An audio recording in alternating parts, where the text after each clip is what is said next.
Super Supportive by Sleyca. Chapter 273, The Other Side. Stu approached the Tion gate on the road to Rapport 1's burial ground, his boots making little sound against the stones. This was the first morning of his weekend, and a call had come while he'd been engaged in a search for skills worthy of Alden. Quineth Wit waited beneath the high arch of entwined wood that formed the gate. She hadn't seen him yet. She was so close to the blood mark on the ground that she risked being reminded that standing with one's toes touching the boundary wasn't much more respectful than stepping over it. And she was also bouncing in place, whether from anxiousness or some other feeling Stu couldn't tell. "Quineth," he said when he'd almost reached her. "Stu!" She spun, an elbow technically crossing the blood mark without her noticing. "Assay says, Tian Assay Tor," declared Stu Art. "Tian Assay Tor waits for you in the circle." In contrast to her demeanor, her votary uniform was in excellent order. Her pale hair was usually done in playful styles, but she wore it in simple three-strand today. Her face. "Quineth, have you implanted a devotion chip in your cheek?" He could see that she had. The raised circle of flesh wasn't likely to be anything else. Why? No one does that anymore. Doesn't it hurt? For Assay to see, but he told me to have it removed. It sent random painful shocks to the wearer, so Stu couldn't imagine Assay would have wanted his votary to keep it. "I thought you'd understand," Quineth said. "You follow old traditions and do painful things sometimes. He's not taking me seriously. I told him I'd been preparing all year to be ready to go with his squad on their first mission, but he said no!" She was young for that. Assay might have diminished her efforts too much when she told him, though. Stu looked at the gate. Why does he want to meet here, so soon after his first binding? If he'd asked to meet somewhere else, Stu would have been filled with wary optimism that Assay wanted to mend some of what had been torn. The early days after binding were a time for seeking comfort in friends and family. "Is he well?" Stu asked.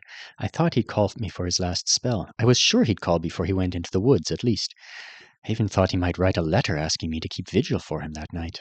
Instead, Stu had heard about Assay completing his first binding from others. Quineth fidgeted. "He's doing very well. A little sad, but not too much. Everyone has faith in him." Maybe he does want to mend something, then. Stu crossed the mark and headed down the path to the place where, each winter, a few knights chose their final sacrifice and their rest. Assay waited for him at the very top of the stands that surrounded the field. It had been a while since the last assembly here, a show of skills early in the summer. The grass had grown long, and the ground was gifting the sky hundreds of tiny red flowers on fragile stems that brushed against the wide legs of Stu's pants as he headed toward the new knight. Assay watched him come with a solemn smile. He wore the uniform in a dark gray, his purple hair caught in familiar jeweled clips. Stu wasn't surprised Rel had given them to him. Assay saw Stu's brother as his most important mentor, and he'd have been upset if Rel didn't give him something to welcome him to knighthood. Stu made the climb up. "Tian Assay Tor," he bowed slowly. It was his first time acknowledging the path Assay had taken. He would honor it well. "Sina Stu Art," Assay said as Stu rose. "Did you see what Quinn has done to her face?" "I did." "All I did was ask her to wait another year and focus on school instead of rushing to follow me, and she came back the next day with that implanted. It makes me think she needs to wait more than another year." Assay shook his head. "Sit with me. How have you been, my friend?" "My friend." Stu searched his face. Assay's mannerisms had changed since they were younger. From one of the least mature children in the rapport, by some measures, to someone who competed with no end to take on responsibilities. But this was a familiar smile, wasn't it? Something from before the rupture. "I'm all right," said Stu. He sat down. "How are you, Assay? Are you glad with what you've chosen? Do you need my help with something?" "It's harder than I thought." Assay looked down the rows of bench seating toward the flowers. "I believed our elders, of course. I've sat in this place and seen. How much more clearly could anyone know the truth of it before taking the final step?" He moved his throat in a gulp. "I think there is some ignorance that is impossible to shed until a person has gone through with it. The way of things is not kind." He laid his hands beside Stu's in the smooth wood of the bench. It was so close Stu could feel the warmth of another person if he concentrated on his fingers. "I've heard others say that," Stu said. "But you're not regretful?" "No more than is normal. Maybe I shouldn't have asked you to meet me here. It must have made you worry." "I was worried about you already, because I hadn't heard from you." When the others and I were talking last night, meeting you here seemed like a good idea, said Ase. Is someone else coming? No. They talked themselves out of it. I think they're not feeling up to much. But I'm here. I knew it was important for me to speak to you, now that I'm a knight. Why? Because I'm someone who was a child with you, and your friend, and I've taken this step so I can finally speak to you from this side of things, where my words hold less ignorance. Ase looked at Stu with unfathomable expectations.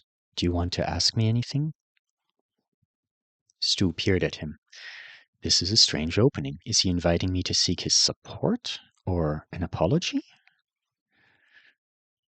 I hoped somewhat that you would invite me to celebrate last spells with you, Stu admitted. It's fine that you didn't. I'm sure you chose what was best for you at that time. I hope it was everything you needed and wanted. Ase pulled his hand away. He looked taken aback. Oh, thank you. I'm sorry we didn't really... I'm sorry. It would have been good to have you there. It's all right. The apology meant more than Stu had expected it to. Show me what spell you chose some other time. Cast it for me when you have the strength for it again. I will, said Ase.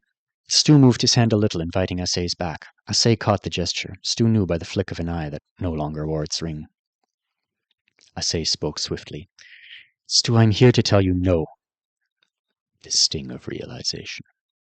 No? No to what? He already knew. It was just so... No, Ase said, determination settling into his face, sorrow touching his voice. From this side, having been bound and being bound, as your friend who has known you before and after I was like this, Stu stood. Ase Tor stood too. No, you can't do this. It's too dangerous for someone like you, and it's not the best way for you to serve our people. Goodbye, said Stu. I'm glad you're all right. I say this because I care. What unique power do you think your no has? Stu said. The first word out of almost everyone's mouth on the morning when I told them, with so much pride and joy, who I want to be was no. No, Stu, you can't. Never. My own family. What does Ase Tor's 1000th no mean? It's different because I'm a knight. Before I didn't know as well. Now I do. You have to acknowledge... Stu's hands landed lightly on Ase's shoulders. He could feel the enchantments on the coat, subtle but strong. Please apologize to me. I haven't begged you for your approval in a long time. You called me here to this place suddenly. I rushed here, even though I was busy in the manuscript library doing something important. I was afraid for you. Stuart, take it back. Stu's throat felt tight. Isn't this no just some project you came up with to distract you from your new binding? There isn't a reason for you to do this to me that makes sense. I knew you would be emotional, Ase Tor said, but for the good of everyone... You are not my friend, Stu said. You're selfish. I'm selfish, Ase said. I'm here for you. You don't even know me anymore. You haven't tried to. There was no wall up here. Stu could see all the way to the edge of the forest. You're a prick. A what? Stu shoved Tian Ase Tor over the bench. He shrilled as he fell.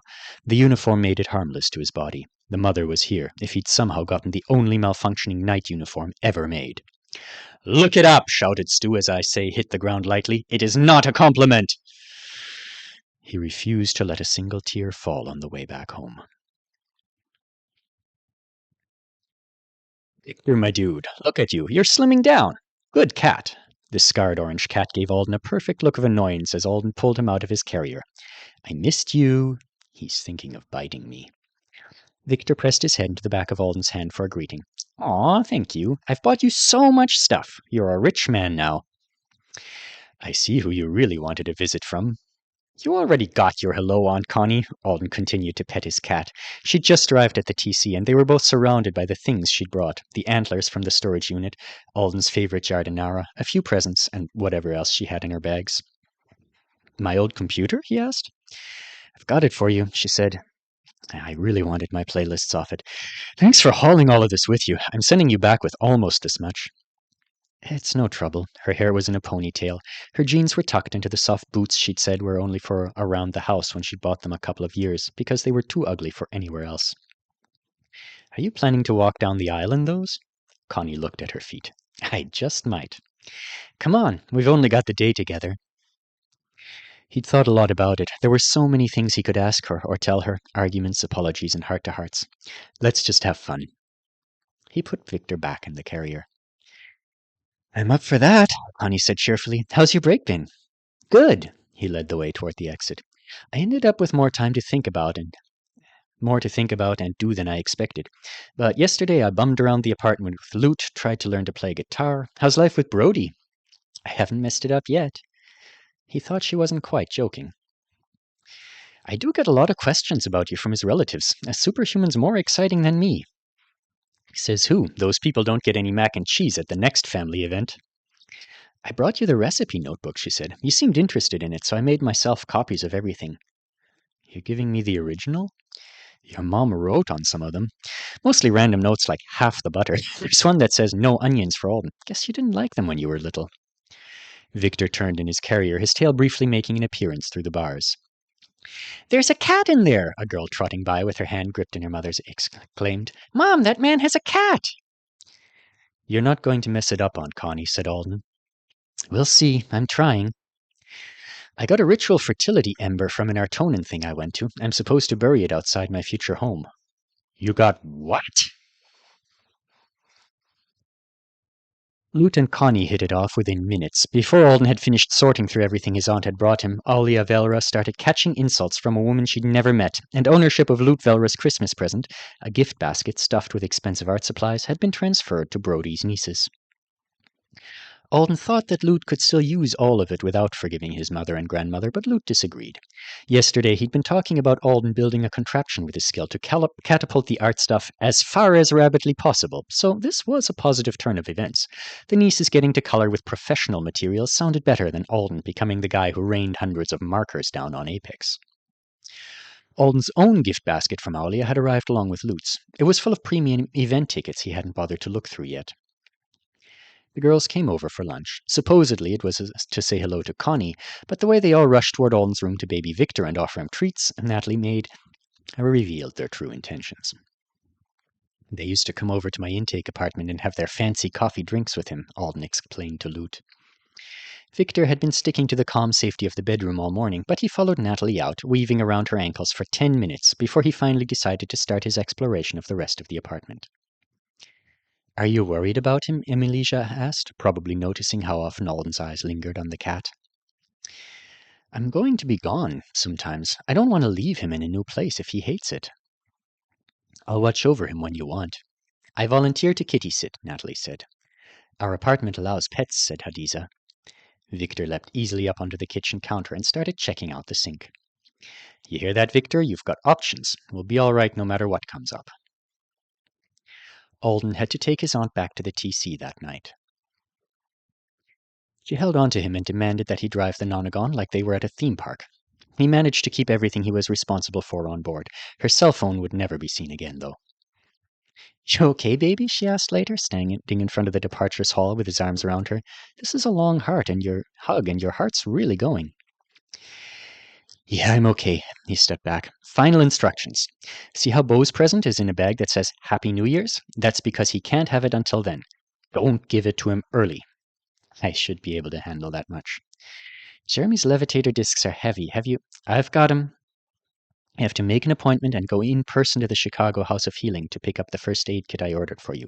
You can't send Brody or someone else. Another opportunity to meet that healer. Oh boy. He managed to laugh. You'll survive her. What else did I need to... There was nothing. Don't worry about me, he said. Take good care of yourself, and I love you. I love you too, Alden. She reached out to touch his jacket. It was the custom one from Needle and Wheatle. He'd wanted to look nice today. You grew up good. I'm still working on it. She hesitated. Sorry I wasn't... Don't! He grabbed her in another, quicker hug so that she wouldn't. I hope I get to see the wedding. If the timing doesn't work out for whatever reason, have a blast without me. Why wouldn't it work out? We're waiting on you. Right, but if something comes up... He watched her leave. The teleportation center was full of people, but as soon as she disappeared from view, it felt like he was alone in the building. That was it, he thought. Last thing on the list. The time had gone by so fast. Like he'd been facing Arjun only a moment ago instead of 5 days. Stewart was expecting him to come over tomorrow. Noon Alden's time would be around dawn on Rapport 1. I am okay, he said under his breath as he turned to go. He was sure and also scared. He'd been sure and scared for days. Hoping for so much while trying to plan for scenarios in which his hopes were crushed was starting to take a toll. I like this cat, Luke reported from where he lay sprawled on the sofa when Alden entered the apartment. The vacuum dared to move. Victor attacked. Now he's with Ham. The stuffed pig was on the floor, and Victor was curled up on its neck. If you have any trouble with him while I'm gone, call him Elijah. Victor, you'll be trouble sometimes, won't you? Luke pointed at the cat and waited like he expected an answer. Then he sat up to see Alden better. You're planning to be back after the Artonin weekend? I think so. I'll try to call you if that changes. Sounds good. Luke flopped back down. Alden packed his luggage before bed that night. After he'd zipped the suitcase shut, he rubbed a finger over one of the patches Stuart had used to repair a rabbit bite. Then he set the bag aside. He went to read over the notes he'd spent hours writing the day after Christmas. Each card was in a matching envelope with the recipient's name on it. Bose was now in Chicago, tucked into the Happy New Year's bag with the model caboose. Alden intended to call and tell him what it said before he ever read it, but just in case it couldn't happen, it was a long letter. He'd kept his chats with Bo normal for the past few days. He hoped it wasn't the worst way to go about things. The other envelopes were for Jeremy, Connie, and people here on Inesidora, his roommates, the girls, a couple of others. They all said personalized versions of, "Thanks for making my life better. If you're reading this, I'm sorry I disappeared without any explanation. I'm making a choice that matters to me, so be happy for me and try not to worry." Each one had an unassigned 10,000 Argold Nessa card in it. The first person to use the card would become the owner, and there was one designated specifically for whomever ended up keeping Victor, for a lifetime of top-notch feline care. Alden looked forward to burning all of these notes and using the Nessa cards himself. He thought he would get to do it in most possible futures beyond the door. The notes are fine, he told himself. They're done. It's all done. Hide them in your closet when they won't be found quickly and go to bed. You want a functional brain tomorrow. Instead of listening to his own advice, he read through them twice more and spent too long moving them around to different hiding spots before he finally used one of the injectors Ianu Pezeth had given him to knock himself out. He woke up at 4 a.m. anyway. Alden told himself he needed rest, patience. He just needed to pee, then go back to sleep, get up at a normal hour, and wait for the call to come. But he was sure that if the lights all went out in Apex right now, they could just plug him in and power the island. He found Victor roaming the living room and bothered him for a little while. He opened the fridge to look at the 3 huge clusters of grapes he'd picked out for Stuart. They were still there, being grapes. I'll get dressed, that'll take some time. He put on his favorite Artonin-style clothes as slowly as he could. It only took 5 minutes, even with him fiddling with every piece as much as he could. He stood on the middle of his bedroom looking down at himself. I'm going to have a heart attack before noon. If Stuart's still up, I can call and ask for an earlier teleport. Or... He swallowed. Hey, for something like this, if I fly over to Matadero right now and step in an alcove, could you teleport me a few hours early? He paused. Mother? He remembered how it had felt last time he'd asked for a teleport like this, like he was trapped, giving up, losing. It didn't feel like that now, momentous, but not like that. It's so nice to hear from you, Alden, the familiar feminine voice spoke in his ear. Did you have your heart set on a long, cold flight? We can do better for you. You answered. Of course she'd answered. I don't need to fly. Let me go get the grapes. He scribbled a note for Lute about his early departure, took the grapes from the fridge, and headed back to his room. When he reached it, he stopped for a few seconds in front of the door. It's all right. It'll probably be all right. Even if it's not, though. He stepped through and pulled the door behind him. Alden left it slightly cracked in case Victor wanted to get into his room, but it felt like he closed it with a slam. He allowed himself to imagine all the others that must be slamming with it. He grabbed his messenger bag and his suitcase. Everything was gathered. I'm ready. Nobody saw Alden leave Earth. Nobody saw him arrive in Rapport 1. But he hoped somebody would welcome him soon, here on the other side of the door.